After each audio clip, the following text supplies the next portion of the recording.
China. Is a trade war ahead with the United States? How soccer and some Somali immigrants transformed a town in Maine. Plenty of bad news around the world, but lots of positive news as well. We'll tell you about it. These segments and more. And it's all right here, right now, from the Global Lane. North Korea's Kim Jongun has traveled outside of his country for the first time since inheriting power in 2011. He made the trip by train to China, where he met with Chinese President Xi Jinping. The two leaders likely discussed economic sanctions against the Kim regime and upcoming talks with President Trump. Well, joining us with some insights is Dr. Carl Minzner. He's an expert in Chinese law and governance and professor of law at Fordham University. He's also the author of a new book called End of an Era: How China's Authoritarian Revival is Undermining Its Rise. Xi Jinping met with Yoon. He was one of the most Googled names recently, Xi was. So what's he up to? Well, certainly, I think Kim is certainly interested in making sure that his relations with China are solid in advance of the upcoming potential meeting with Trump. So I think that's what's on Kim's mind. For Xi, he's also very interested in trying to understand what's going on with Kim, worried about instability on his northeast frontier. Yeah, he seems like he's very concerned about that. I think he said at one time, you're causing instability here for China and the whole region. So what do you think they were discussing? Well, I certainly think Xi wants to know what Kim is planning to do with respect to nuclear proliferation issues. And as you highlighted, I think one of Xi's top concerns is implications on his border that might impact domestic stability inside China itself, which is Xi Jinping's top priority. Trump administration is in talks with China about tighter tariffs on products imported into the U.S. by that country. And some say we could be heading for a trade war that may prove devastating to the global economy. What do you think? Well, I certainly think Trump is pivoting away from decades of U.S. commitment towards multilateral organizations and free trade policies. And the tariffs that were announced relatively suddenly do seem to be a decision primarily of his own making. And so it's introduced a significant element of uncertainty going forward in U.S.-China relations. Chinese have already announced some prospective counter tariffs, and they've held out the possibility that they might have more aggressive measures, such as on soybeans, if this should blow up into a full-scale battle between the two countries over trade. Yes, it always seems like they respond to these things with sanctions or basically tariffs, I guess, against American agricultural products. Now, China recently also held military drills in the South China Sea, and President Xi reportedly vowed to wage a bloody battle for world domination. So what do you think that was all about? Well, some of that is just rhetoric, but the Chinese authorities have been sending signals, particularly to neighbors in the Southeast Asia, that they're very tight on their territorial claims in the South China Sea. So some of those moves are directed at Vietnam, at Philippines, and neighboring countries to tell them back off. We're serious about maintaining our territorial claims. Well, how should the U.S. respond? Should we just ignore that? The United States has responded with these freedom of navigation operations around some of the Chinese islands, claimed islands, sort of created islands that have been created from the ocean, to demonstrate that the United States adheres to principles of freedom of navigation. And in fact, I believe the French also have now, and perhaps all of the Australians as well, have also stepped in to say this is also a principle that we have an interest in upholding as well. Well, it'll be interesting to see what happens with that at a time when we're relying on China to help negotiate the deal with North Korea. They've got a lot of problems of their own, have they not? They do have many deep problems economically and politically. China's domestic politics are entering a crucial era. I mean, you are now seeing the end of China's reform era.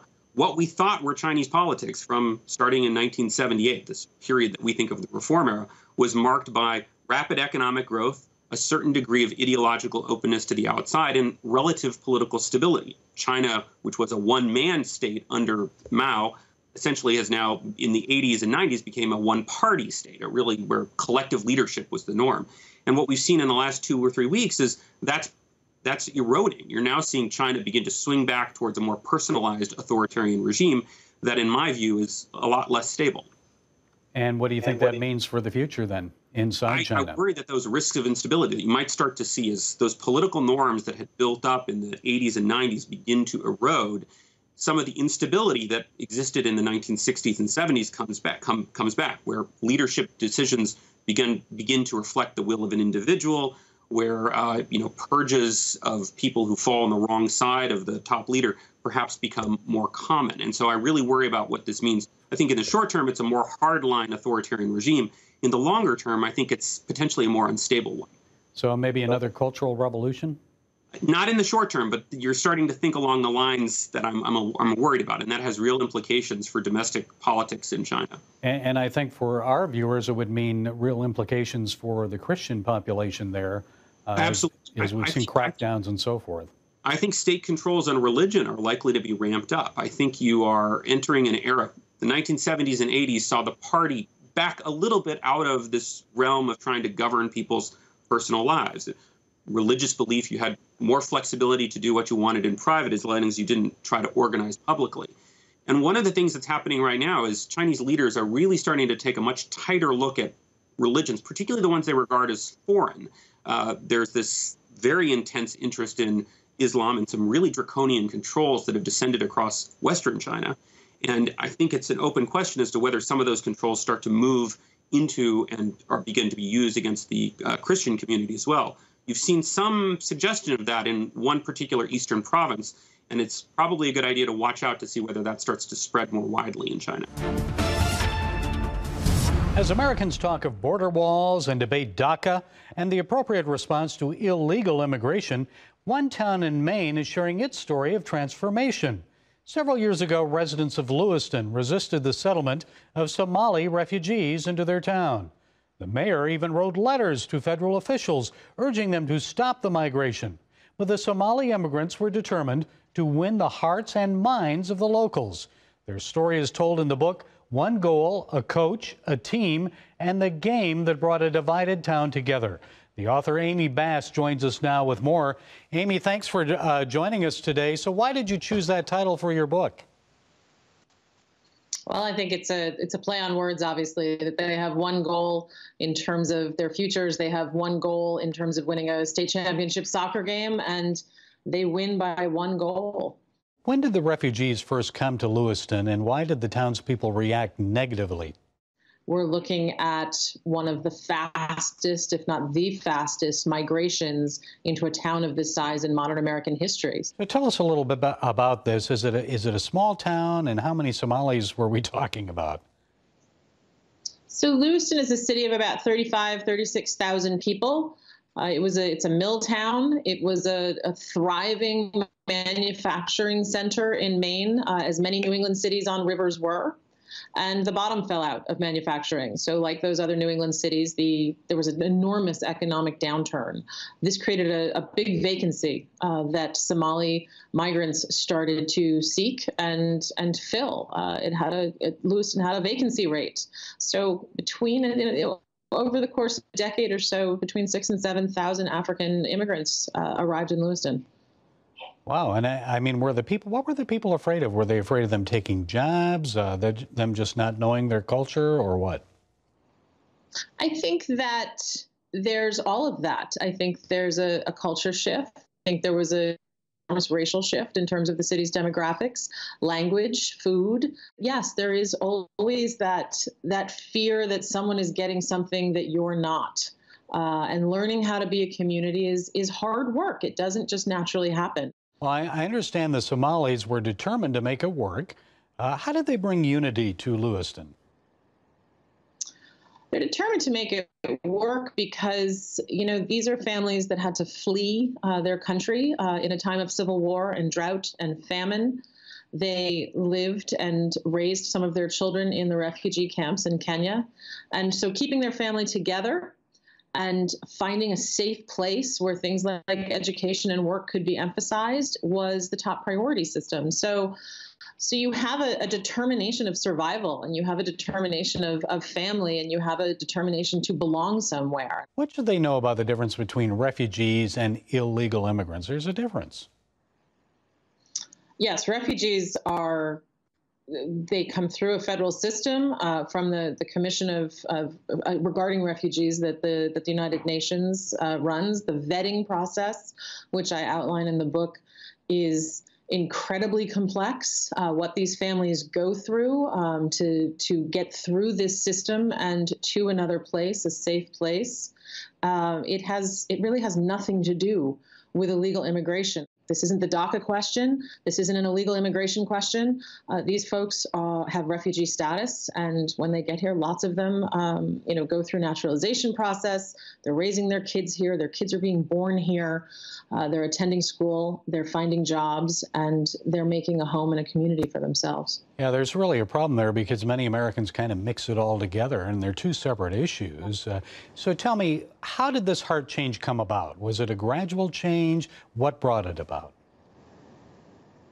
I think it's always a work in progress. I don't think it's ever anything to be thinking is settled, because, again, I do think that there's always steps forward and steps back. There were some painful moments that Lewiston went through, some incidents, some hate incidents that they rallied around to bring the community together, to find ways to be healing, to come to understandings. And for my book, in one goal, I used the window of soccer and this incredible transformation that takes place in the high school soccer team, with Somalis finding their way onto the varsity roster, community members working hard, the Somali community, the mentors of the Somali community, working with the high school coach, Mike McGraw, and producing this undefeated championship team, the first one in Lewiston history, in which thousands of people attend a state championship game and really come together. So community pride through sports. Absolutely. Absolutely. Well, it sounds like a fascinating story about heart change. The book, again, is One Goal, a coach, a team, and the game that brought a divided town together. Amy Bass, thank you so much for joining us today. Washington politics and investigations, Russian aggression, North Korean missiles and nukes, wars, refugees, climate change, illegal immigration, mass shootings, #MeToo. If we watch the news long enough, we may start feeling that the future is hopeless. But some of us still believe our best days are yet to come. From an economic and humanitarian standpoint, some nations are thriving more than ever. Joining us now to set it straight is Greg Easterbrook. He's author of a new book called It's Better Than It Looks, Reasons for Optimism in an Age of Fear. Greg, thank you for joining us today. So with everything that's going on in Washington and around the world, how can anyone still be positive? Are you giving us false hope? Hope not. But the fact that there are individual bad events, many of them all around our world, shouldn't obscure our knowledge of the larger arcs that are almost all positive. And everything that we can measure objectively, not your subjective feelings about the world, but the objective trends that are in play. News has been positive for years, if not for decades. All forms of pollution except for greenhouse gases, that's a big exception, but except for greenhouse gases, all forms of pollution are in long-term decline. Despite the horror of school shootings, violent crime is in long-term decline. War, despite what you see on cable news, is in long-term decline, while education levels are rising, longevity is increasing, almost all forms of disease, including rates of cancer, are declining, discrimination's declining, freedom is increasing.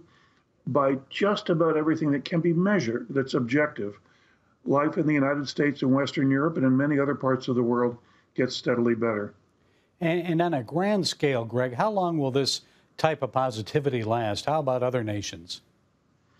There's a lot to fear about the future, but the positive trends that we live in, not just in the United States and European Union, but especially actually a lot of the great progress in our world is happening in Asia and Africa. Those trends are at least decades long. Most of them date from the end of World War II, not every one of them, but most of them do. We're in our second to third generation of, in most of the world, not for everybody, but in most places, positive trends in most subject categories. Okay, well, let's look at a few of these from your book. I know you list many positive changes and promising results like sanitation, transportation, education. Explain for us, do you have some more examples? Sure. Well, health is a key one that we tend to overlook because we take modern healthcare for granted. Since the late 19th century, almost everywhere in the world, longevity has been rising with each passing generation. In fact, it's close to spooky. Every decade, about 3 months is added to the projected lifespan of new children that are being born. Right now, at the beginning of here's an example for the United States. At the beginning of the 20th century, average lifespan of the United States was 46 years. At the beginning of the 21st century, average lifespan in the United States was 74 years. We're on track now to have an average lifespan at the beginning of the 22nd century of almost 100 years. And all this has happened despite, these numbers include the horrors of World War II, they include the AIDS epidemic and many other public health emergencies, and they expand not exactly the same numbers I just gave you, but for most of the rest of the world, including very troubled countries, including Afghanistan, life expectancy steadily grows longer. How about education? Are we seeing a more educated populace around the world? Yes, education levels keep rising. The United States now 29% of its citizens hold some kind of college degree, either 2-year, 4-year, or master's degree. That's the highest it's ever been in the United States. It's one of the highest numbers in world history. There's a few countries that are even better. South Korea, something like 35% of its citizens hold a college degree. And in that case, many of them are postgraduate degrees, master's degrees, and above. More important for the whole of the human family, which is now, hard to believe, keep this in mind, 7 billion souls in the human family, is that in the last 2 generations, dramatic increase in ability to read and write. 15% of members of the human family could read and write at the end of World War II. Now it's 85%, and it's well on its way to 90%. And really dramatic increase in education for girls and young women, who in many countries, as recently as a generation ago, received little, if any, education outside the home, and now in almost all countries receive at least an elementary education and are on their way to receiving the equivalent of high school educations as well. Despite all the good news that you shared, how about the challenges that we're still facing today? And do you have any feasible suggestions to tackle these matters? Yes, I devoted an entire chapter, and it's better than it looks, to the practical things that can be done about climate change, not to blue sky crazy ideas, but practical ideas. And the key point that I make in this chapter is that greenhouse gas emissions are fundamentally an air pollution problem.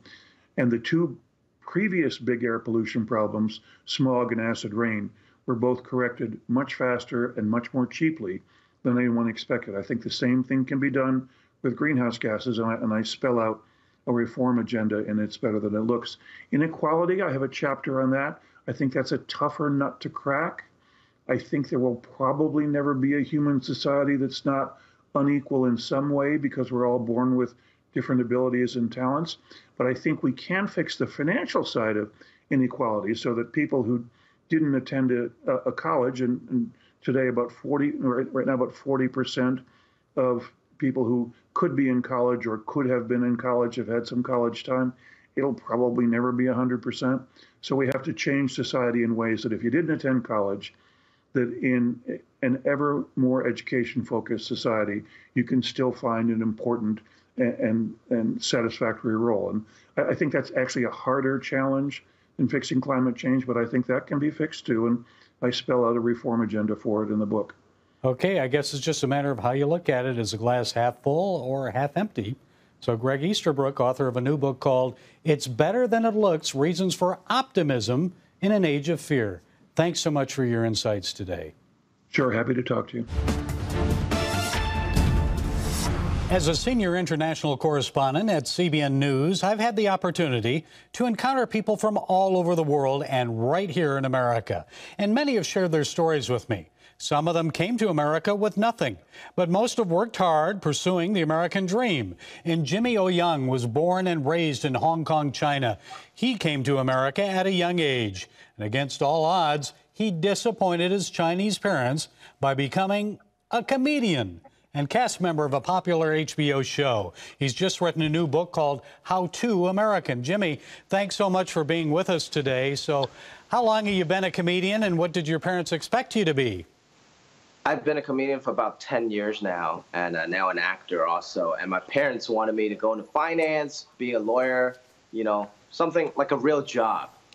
And obviously, I failed to do that. I did graduate school with an economics degree, but I guess I never amounted to anything. You've been living in America for many years. So what things did you choose as the great resources to prepare you for your jokes? I think a lot of it comes from my parents. Comedy comes from truth, and somewhat it's therapeutic. So when my parents are disappointed and they're sending me, careerbuilder.com emails every day, and my dad is like, Jimmy, you're not that funny. Real people is hiring. And that's kind of what's funny to me. And also just experience growing up, like my first day in America. Didn't even understand what the simplest slangs meant, like what's up.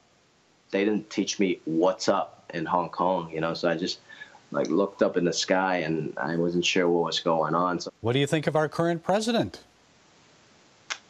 I think the way I wrote the book, it's because there's so much going on, discussions with immigration, and we're making it really into like a, split issue with bipartisan and a political issue. And the reason I want to write the book is to kind of humanize it, right? Without kind of choosing a side and arguing with the other side. I want to just share my point of view from a first-person point of view and educate these people, anyone, really maybe that hasn't had a lot of experiences around immigrants, and seeing our journey, seeing my story. Hopefully that will give them a more informed opinion on what it's like to be an immigrant. Are we a little too serious?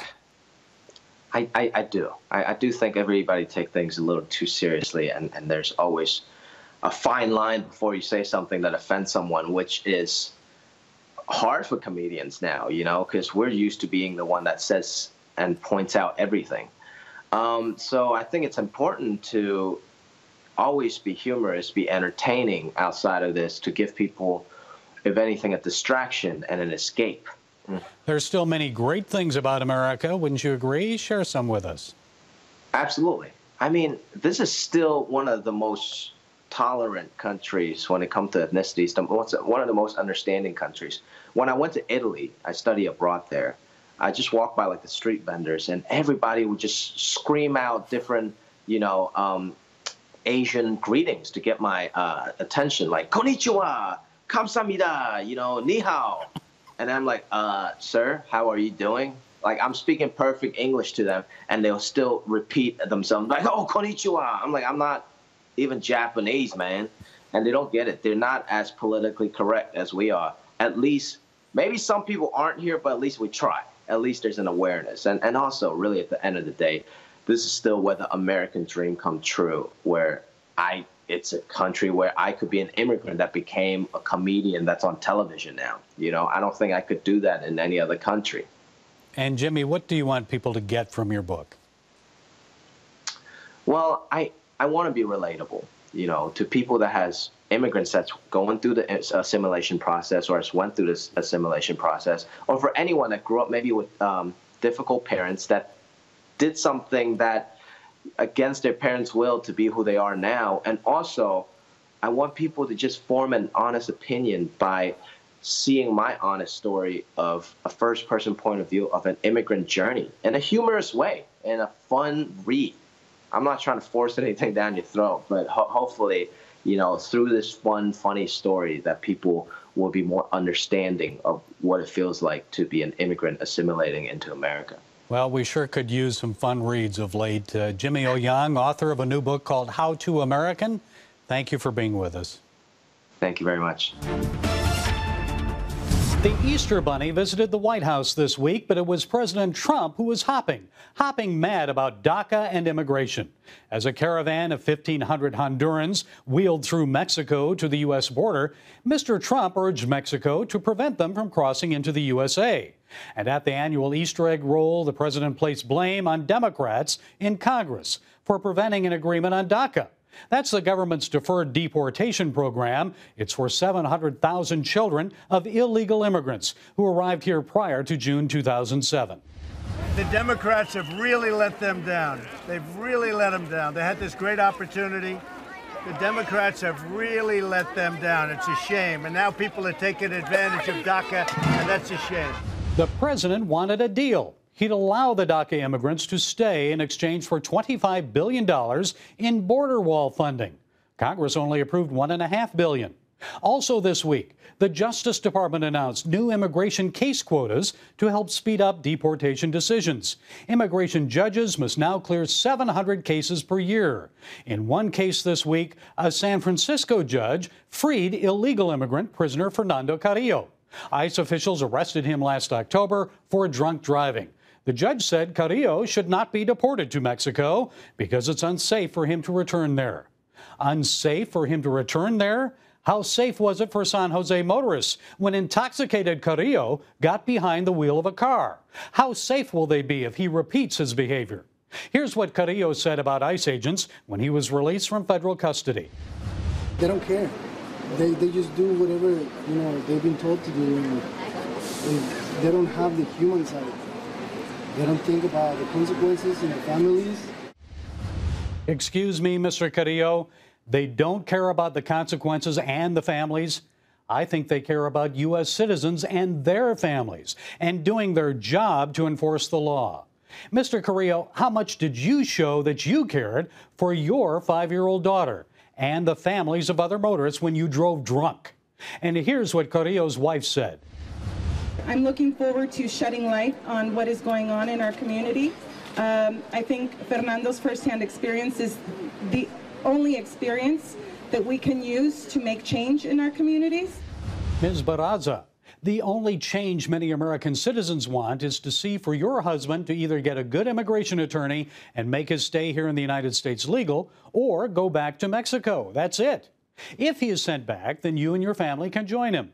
Well, we have a legal process here in the United States. You cannot come in unchecked and uninvited. I've said this before. It's like when someone knocks on the door of your home. You don't just let anyone in. You want to make sure they mean you no harm and won't trash your house, right? Well, why should those who come here illegally be allowed to stay? They are lawbreakers, criminals. They have violated our immigration laws. And those who give them safe haven are their accomplices. They, too, should be thrown in jail for not upholding our laws. And that includes politicians like the mayor of Oakland, California, who recklessly endangered the lives of federal agents recently when she warned illegals that ICE officers were coming to arrest them. When he was freed, Fernando Carrillo said, God gave him another chance. Yes, he did, Mr. Carrillo. And we pray that you truly follow him and turn your life around. We also pray that our government leaders will discern when they should show mercy for children, like those who came here illegally with their parents, and when to deport people who pose a threat to our society. Yes, we need to show mercy, but Christ also expects us to obey the laws of our government, in this case, immigration laws. Well, that's it from the Global Lane this week. Follow us on Facebook, iTunes, SoundCloud, YouTube, and Twitter. And until next time, be blessed.